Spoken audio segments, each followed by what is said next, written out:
You have what you think is a great business idea, but you're not sure if there are people that will actually want your products and services.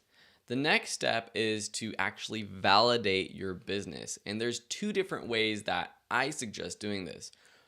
First, you have soft validation, which is what you can do right now without an audience, literally as I teach you how to do it. The second is hard validation, and I'll talk about that coming right up. But first, let's talk about soft validation, which basically means doing just a little bit of market research yourself. I like using tools like Google, Facebook, and YouTube to see if a topic is popular. Now, I'm a digital media company, so this might look a little different than what you might do if, for example, you're creating a brick and mortar business. You still have to do digital marketing as a brick and mortar business. But whereas I, for this example, I'm going to be looking to see if personal finance for millennials is a great topic for a business or a great business idea, you might be looking at, oh, is there another beer brewery in my city? Or how have breweries done in the local cities around me? That might be the kind of market research you do to see what type of competition is out there, if there's an audience for that competition.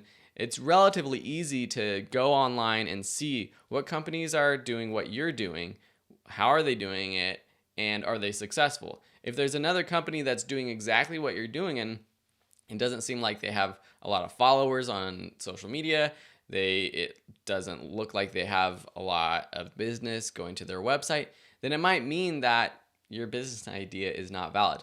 Not necessarily, because some companies are really, really good without that social media presence, but it's an easy indicator for a lot of online products and online businesses. So let's dive in and actually do a bit of validation. For this example, as I mentioned, I'm thinking about a business geared towards millennials about personal finance. I know personal finance is a huge topic, but I feel like there's a niche or an area that's not being served as much as it could be, and that's finance for millennials. So the first thing that I would do is go to Amazon and search for your topic. So I literally typed in personal finance for millennials, and I see a few books pop up. So I don't have this, I'm not the first person with this idea, but right off the bat, I can tell that this idea might not be the best idea in terms of how we position it. Millennials might not be the ones searching for personal finance advice. And what happens when millennials grow up? And does this idea of personal finance for millennials just not exist anymore? Maybe a better idea is personal finance for young adults or personal finance for kids even. Because on Amazon, if I just type in, let's just type in personal finance, for example. When you type in personal finance, you see a lot more books with a lot more reviews. Now, the total number of books is an indicator, but better yet, it's the number of reviews that kind of indicate whether a topic is popular or not. Let's do one more search for personal finance for, and sometimes I like to see what the auto search results pop up. So you see personal finance for dummies, personal finance for teens, personal finance for kids. So let's do for teens. There's a decent amount of books, some with more reviews than the millennial idea. So this automatically tells me that personal finance for teens might be a better idea. Young adults. Let's just see.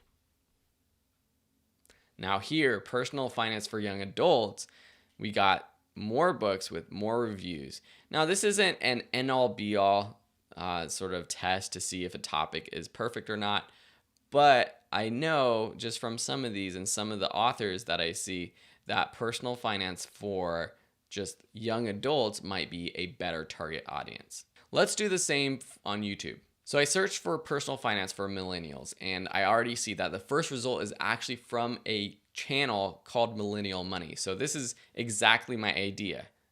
And let me just go to their channel just to see what they're actually doing.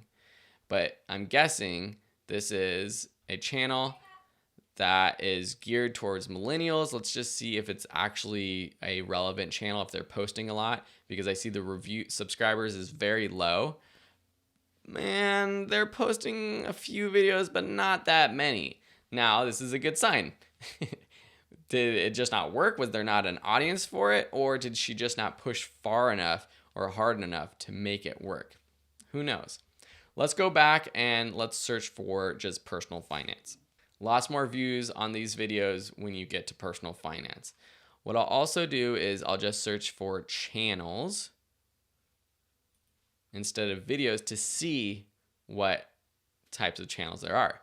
What I've actually personally heard is that personal finance is an area on YouTube that is underserved. That's something I've heard through some other research. So that's partly why I think YouTube does need some more personal finance channels. But I don't think, again, that personal finance for millennials is a great idea. Lastly, let's go over to Facebook. Search for personal finance for millennials, no groups. And I'm searching for groups because that will tell me, are people interested in this topic? Let's just search for personal finance like we always do. Groups, lots of groups with lots of members. Investing groups, personal budgeting groups, lots of different groups here about personal finance. So what this soft validation tells me is that personal finance might be a good idea for a company, but not necessarily geared at quote unquote millennials, because that leaves out a lot of people who might be interested in my business or services. So let's move on to hard validation, which is a little bit different. This will give you an even better idea if your business is valid. With hard validation, I'm talking about cold calling people, sending out surveys, sending out emails to people, and literally asking them either, one, is this a good idea? Or asking them what they want from you. If you are able to build up a reputation on Facebook or on social media, if you have any sort of email list, you can ask the audience or your audience what they're looking for. You can also post surveys online. Find social media groups related to that topic, for example, personal finance, and put up a survey. Use surveymonkey.com or Google Forms to quickly and easily create surveys that you can just share online to get feedback. This could be just about your business itself or about a specific part of your business, a specific service that you're going to provide. And that's what I've done with my audience right now, because we put out a lot of online courses and media. And so we'll ask our audience, what courses do you want? What videos do you want? What types of social media posts do you want? What types of podcasts, blog articles do you want? And in the next lesson, I show you an actual example of a survey that I sent out, including all the survey copy, the results we got, and it shows you exactly why sending out surveys can be so powerful. So these are two very easy ways to do market research. You could take an entire class about actually doing market research, and that would take many hours. But if you want to just get started and jump right in, these are a few ways that you can get started today.